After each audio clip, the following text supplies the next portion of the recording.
దేవునికి స్తోత్రం కలుగును గాక. మీరందరూ బాగున్నారా? మిమ్మల్ని అందరినీ కలవాలని ఈ వీడియో ద్వారా మిమ్మల్ని అందరినీ చూడాలని, మీతో మాట్లాడాలని, దేవుని వాక్యము ద్వారా మాట్లాడాలని నేను ఎంతో ఎదురు చూస్తున్నాను. దయచేసి ఈ మాటలు వినండి. మీకోసం అనుదినం కూడా నేను ప్రార్థన చేస్తూ ఉన్నాను. నా కోసం, నా పరిచర్య కోసం కూడా ప్రార్థన చేయండి. నా పేరు బిషప్ డాక్టర్ జోసెఫ్ పాలంగి. మా గురించి, మా పరిచర్య గురించి కూడా ప్రార్థన చేయండి. మీ గురించి, మీ పరిచర్య గురించి మేము ప్రార్థన చేస్తాం. మీ యొక్క వివరాలు అన్నీ కూడా మాకు తెలియజేయండి. మీ కొరకు మేము ప్రార్థన చేస్తాము. ఈ వీడియో ద్వారా నేను మీతో మాట్లాడాలనుకున్నది ఈరోజు యోనా గురించి మాట్లాడాలనుకుంటున్నాను. ఎందుకంటే యోనా నుండి కూడా కొన్ని పాఠాలు మనం నేర్చుకుందాం. ఎన్నోసార్లు అనేక విధాలుగా ఈ యోనా గ్రంథం గురించి చదివాము, ప్రసంగాలలో విన్నాము. అనేక విధాలుగా మనం విన్నప్పటికీ మరొకసారి దేవుడు మాట్లాడుచున్నాడు అంటే ఏదో ఒక ప్రత్యేకత ఉంది, ఏదో ఒక రీతిగా మరొకసారి నీతో మాట్లాడాలనుకుంటున్నాడు. దయచేసి మీ బైబిల్ తెరవండి. మీ బైబిల్ తెరిచి యోనా గ్రంథాన్ని చూడండి. ఒక్కసారి మనం యోనా గ్రంథాన్ని తెరుద్దాం. మొదటి అధ్యాయము 1-2 వచనాలు మనం చదువుకుందాం. చూడండి. యెహోవా వాక్కు అమిత్తయి కుమారుడైన యోనాకు ప్రత్యక్షమై ఇలాగూ సెలవిచ్చును. నినేవే పట్టణస్థుల దోషము నా దృష్టికి ఘోరమాయను గనుక నీవు లేచి నినేవే మహాపట్టణమునకు పోయి దానికి దుర్గతి కలుగునని ప్రకటింపుము. దేవుడైన యెహోవా నినేవే ఆ మహాపట్టణమునకు దుర్గతి కలిగింది, అది నా దృష్టికి ఘోరమైన పాపం చేసింది. యోనా, నువ్వు వెళ్ళి ఆ మహాపట్టణానికి దుర్గతి కలుగుతుందని నువ్వు చెప్పు అన్నాడు. చిత్తం ప్రభువా అన్నాడు. బయలుదేరతాను అన్నాడు. వెళతాను అన్నాడు. కానీ యెహోవా సన్నిధి నుండి పారిపోవాలని, చూడండి, ఒకటి గుర్తుకు పెట్టుకోండి.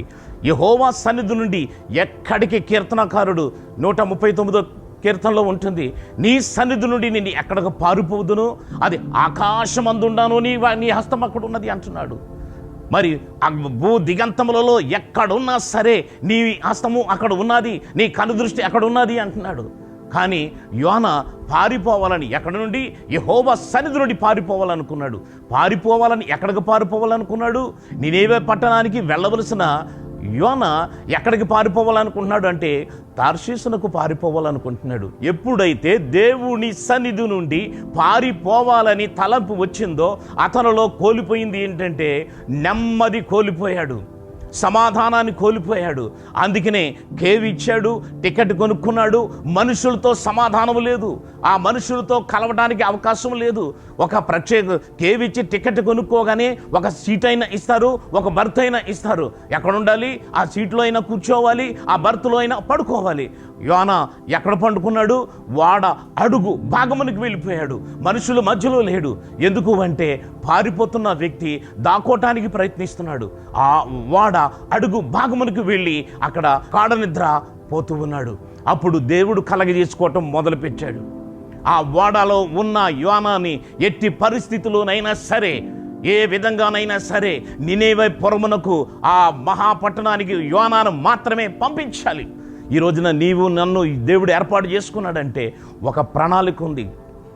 మోషేను ఐగుప్తు దేశానికి వెళ్ళమంటే ఇంకొకరిని పంపు ప్రభువా, నేను బలహీనుని ప్రభువా, నేను నత్తివాణ్ణి ప్రభువా, ఎన్నో రకాలుగా వెళ్లకుండా ఉండటానికి సాకులు చెప్పాడు. కానీ దేవుడు అంటున్నాడు, నీవు మాత్రమే వెళ్ళాలి, నీవు మాత్రమే వారిని విడిపించాలి, ఆ ఇశ్రాయేలు ప్రజలు నీవు మాత్రమే విడిపించాలి అని దేవుడు మోషేతో మాట్లాడి మోషేని మాత్రమే పంపించాడు. అయితే యోనా నినేవే పట్టణానికి వెళ్ళకుండగా ఇంకొకరిని పంపాలని దేవుడు అనుకోలేదు. ఎందుకంటే యోనాని మాత్రమే పంపాలి, యోనా మాత్రమే అక్కడ ప్రకటించాలి. ఇప్పుడు ఒక విషయాన్ని మనం జ్ఞాపకం చేసుకుందాం. చూడండి, యోనా వాడ అడుగు భాగానికి వెళ్ళాడు. వాడలో ఉండేటువంటి సంగతులు ఏమిటో తెలుసా? విందులు ఉంటాయి, వినోదాలు ఉంటాయి, ఇవన్నీ కూడా ఉంటాయి. యోనా నెమ్మది లేని స్థితిలో ఉన్నాడు. దేవుని సన్నిధి నుండి పారిపోయాడు గనక దేవుని విడిచే వారికి ఇట్టి గతే ఉంటుంది. ఎందుకో తెలుసా? దేవుని విడిచినా, దేవుని సన్నిధి నుంచి పారిపోయినా, దేవుణ్ణి కాదని ఉన్నా అలాంటి వారికి నెమ్మది లేని స్థితి కనపడుతుంది. అందుకనే ఎక్కడికి వెళ్ళిపోయాడు? ఈ విందులు, వినోదాలు, పబ్బులు, క్లబ్బులు ఆ వాడలో ఉన్నప్పటికీ ఎందులోనూ కూడా పాల్గొనట్లేదు. దేవుడు అనుకున్నాడు, వాడలో నుండి ఎట్టి పరిస్థితుల్లోనైనా సరే యోనాని నినేవేకు పంపించాలి అనుకున్నాడు. అందుకనే ఆ సముద్రం మీద మరి తుఫాను లేక ఆ సముద్రానికి ఆజ్ఞాపించాడు. అది ఉరకలు వేయటం మొదలుపెట్టింది. వాడ ముందుకు వెళ్ళలేదు, ముందుకు వెళ్ళకుండా ఆగిపోయింది.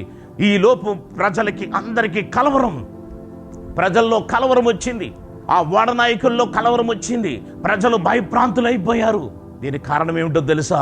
దైవజనుడు, ఒక దేవుని చేత పంపబడిన వాడు, ఒక ప్రవక్త ఈ యోనా వల్ల అక్కడ వాడలో ఉన్న ఎన్నో వందల మంది కలవరానికి గురయ్యారు. ఎందుకో తెలుసా? ఈ రోజున నీ వలన, నా వలన, మన వలన వెళ్ళవలసిన స్థలానికి వెళ్ళకపోతే, దేవుడు చెప్పిన పని చేయకపోతే కుటుంబాల్లో కలవరం, వ్యక్తిగతంగా కలవరము, సంఘాల్లో కలవరము, అందరి కలవరానికి కారణం ఏమిటి అంటే, ఆ ఆనాటి దినాల్లో వాడలో ఉన్న ప్రజలకి కలవరానికి కారణం ఏమిటి అంటే యోనా దేవుని సన్నిధి నుండి పారిపోవడానికి కారణమే. నినేవేకి వెళ్లకుండా తర్షీషుకి వెళ్ళిపోవటమే కారణము. ఇప్పుడు జ్ఞాపకం చేసుకోండి, ఈ సమయంలో ఇతడు కేవిచ్చి అందులో ప్రయాణం చేస్తూ ఉన్నాడు. అయితే అక్కడ ప్రజలందరూ కూడా భయప్రాంతులైపోయారు. ఇది ఎవరి వలన వచ్చిందో అని చూడ్చినప్పుడు, చిట్టీలు వేసినప్పుడు యోనా గురించి వచ్చింది, యోనా పేరు వచ్చింది. ఆ నాయకుడు అంటున్నాడు, ఆ వాడ నాయకుడు అంటున్నాడు, ఓయి నిద్రపోతా, నీ దేవుణ్ణి ప్రార్థించు, ఒకవేళ కనికరించి మనందరినీ రక్షించునేమో. ఈ లోపల జరిగిన సంఘటన ఏమిటో తెలుసా? ఈ కెరటాలకి ఈ యొక్క ఆగిపోవటం వల్ల వాడ బరువైపోయి మునిగిపోతుంది అని ఏం చేశారో తెలుసా? అందులో ఉన్న విలువైన సామగ్రి, భోజన పదార్థాలు నీలపాలు చేశారు, సముద్రంలో విసిరేశారు వారికి. ఎందుకంటే వాడ తేలిక చేయటానికి. ఈ నష్టానికి కారణం ఎవరో తెలుసా? యోనా. దేవుని సన్నిధి పారిపోతున్నాడు గనక అక్కడ ఉన్నటువంటి పదార్థాలు పడవేయటానికి కారణం యోనా కారణం. ఈ రోజున నీ వలన, నా వలన మేలు జరగాలి కానీ కీడు జరగకూడదు, అపాయము జరగకూడదు, మేలే జరగాలి. దైవజనుడు వల్ల, ప్రవక్త వల్ల మరి ఈనేటి దినాన్ని మేలు జరగాలి కానీ అపాయం ఎంత మాత్రమును జరగకూడదు. మన వల్ల ప్రజలకి ధైర్యంగా ఉండాలి కానీ భయము కలగకూడదు. జ్ఞాపకం చేస్తాం. ఈ సమయంలో విషయం అంతా కూడా తెలిసింది. ఇప్పుడు నేను ఏం చేయాలి అన్నాడు అని వాడ నాయకులు అడిగితే యోనా అంటున్నాడు, నన్ను ఎత్తి సముద్రంలో పడవేయండి. ఎప్పుడైతే పడవేయమన్నారో ప్రజలందరూ మరలా భయక్రాంతులయ్యారు, మళ్ళీ భయపడ్డారు. ఆ దేవుడు ఒకవేళ మమ్మల్ని శిక్షిస్తాడేమో అని వెంటనే జరిగినటువంటి పని ఏంటంటే, అక్కడ ఉన్న వాళ్ళందరూ కూడా ఆ దేవునికి, ఆకాశమందుండు దేవునికి, ముందే చెప్పాడు, భూమి ఆకాశంలోకి సృష్టికర్త అయిన యెహోవా సన్నిధి నుండి పారిపోయి వస్తున్నానని చెప్పాడు ఆ వాడ నాయకులతో, ఆ వాడలో ఉన్న ప్రజలకు. ఆ భూమి ఆకాశంలో సృజించిన ఆ దేవుడు ఒకవేళ యోనాను పడవేస్తే ఎక్కడ మమ్మల్ని శిక్షిస్తాడో అని అక్కడ అందరూ కూడా ఆ దేవునికి ప్రార్థించారు. ఇది ఒక ప్లస్. యోనా వల్ల జరిగినటువంటి సంఘటన ఏమిటి అంటే, దేవుణ్ణి, నిజ దేవుణ్ణి, భూమి ఆకాశాలను సృజించిన దేవుణ్ణి ప్రార్థించే భాగ్యం వారికి దొరికింది. ఎందుకు ప్రార్థించారు అంటే, ఆ దేవుడు వల్ల ఏ అపాయం కలిగిద్దో అని భయంతో ప్రార్థించారు. ఇప్పుడు ఒకటి విషయాన్ని జ్ఞాపకం చేస్తాను చూడండి. యోనాను ఎత్తి సముద్రంలో పడవేశారు. పడవేయగానే జరిగినటువంటి సంఘటన ఏమిటి అంటే, ఒక పెద్ద చేప, ఒక తిమింగలం వచ్చింది, యోనాను మిరింగివేసింది. 3 రాత్రులు 3 పగలు ఆ సముద్రంలో ప్రయాణం చేసింది. ఇప్పుడు జ్ఞాపకం చేసుకుందాం చూడండి.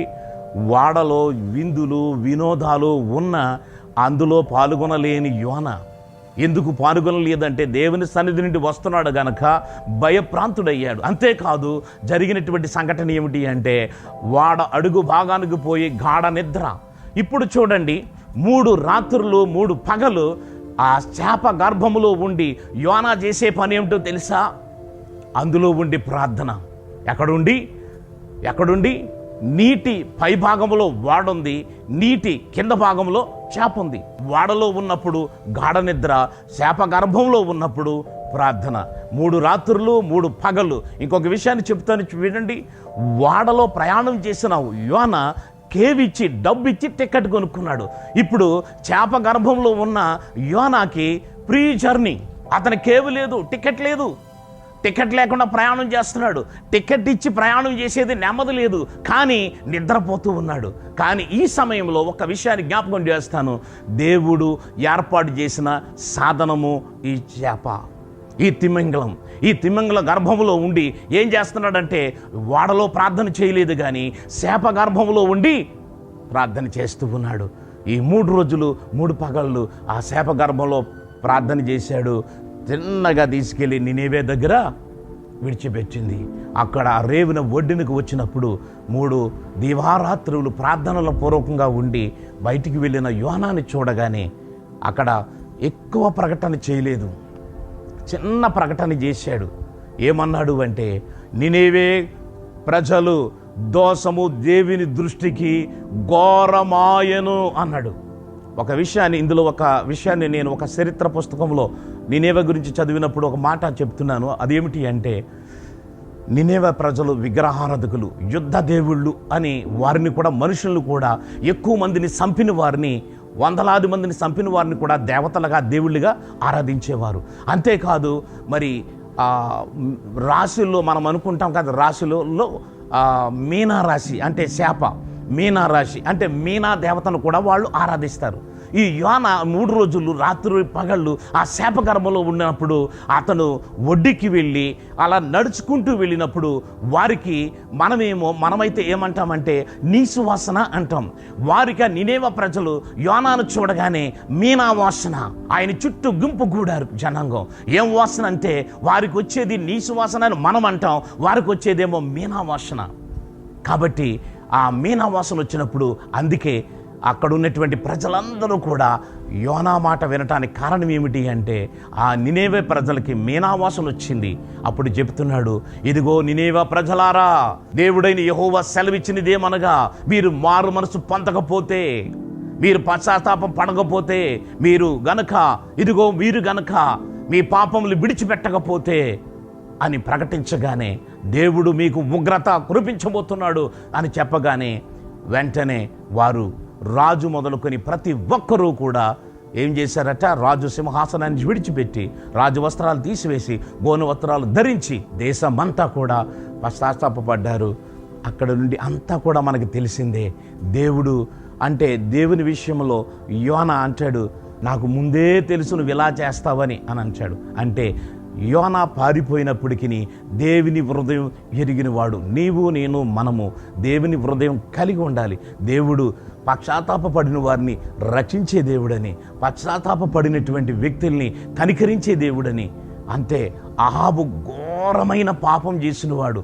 ఇదిగో నాకు భయపడి పశ్చాత్తాపపడ్డాడు అని చెప్పిన అహాబునే క్షమించినటువంటి దేవుడు తన తరములో కాకుండా తన పిల్లల తరములో, తన కుమారుల తరములో శిక్షిస్తాను అని చెప్పినటువంటి దేవుడు, అంత కనికరం కలిగినటువంటి దేవుడు మన దేవుడు. ఆ దేశమంతటా కూడా 180,000 మంది కుడి ఎడమలో ఉన్నారు. వారందరూ కూడా రక్షణ పొందడానికి, మారుమనసు పొందడానికి కారణమైంది. కాబట్టి ఈ రోజున ఆ యోనా గురించి విన్నటువంటి మనము కూడా నినేవే లాంటి ప్రజలు ఇప్పటికీ ఉన్నారు.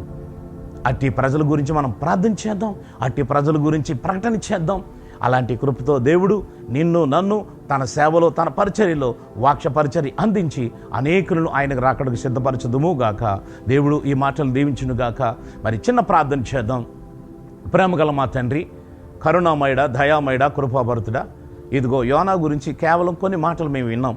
మీకు స్తోత్రాలు. కొన్ని మాటలు మాతో మీరు మాట్లాడినందుకు నీకు వందనాలు చెల్లిస్తూ, ఇదిగో మా ప్రభా, ఈ మాటలు వింటున్నా, ఇదిగో ఎదురుగా కూర్చున్న మా ప్రియ సహోదరుని బట్టి, మా ప్రియ సహోదరుని బట్టి, ఎవరి బిడ్డలను బట్టి నీకు వందనాలు చెల్లిస్తూ ఉన్నాం. వారికి ఉన్న కొరతలు, అవసరతలు తీర్చండి. ఇదిగో ఇది వింటున్నటువంటి కుటుంబాలలో మా ప్రభువా, ఎవరి బిడ్డలకి పెళ్ళిళ్ళు కావలసి ఉంటే వారికి వివాహానికి కావలసిన మంచి వరుని తీసుకురండి, వివాహం కావలసినటువంటి మంచి వధువుని తీసుకురండి. అలాగే కుటుంబ అవసరతలు తీర్చండి. వారు ఉద్యోగాలు చేస్తూ ఉంటే, ఉద్యోగాలు సమస్యలు ఉంటే సమస్యలు తొలగించండి. అదేవిధంగా మా ప్రభువా, వారికి ఆర్థిక ఇబ్బందులుంటే ఆర్థిక ఇబ్బందులు తొలగించండి. వీరికి గొప్ప కార్యాలు చేయండి, మహిమ పొందమని యేసుక్రీస్తు వారి పేరట వేడుకుంటున్నాము తండ్రి. ఆమేన్, ఆమేన్. అందరికీ వందనాలు. ఇంతవరకు మరి చక్కగా మీరు విన్నందుకు వందనాలు చెల్లిస్తున్నాం. మరొక వీడియో ద్వారా మనం కలుద్దాం. అంతవరకు మరి వీక్షించండి, మరి కామెంట్ చేయండి. ప్రభువైన యేసుక్రీస్తు కృప మీ అందరికీ తోడుగా ఉండునుగాక. సబ్స్క్రైబ్ కూడా చేయవలసిందని ప్రభు పేరట కోరుచున్నాను. అలాగే ఇతరులకు కూడా షేర్ చేయండి. మీ అందరికీ వందనాలు. Praise the lord.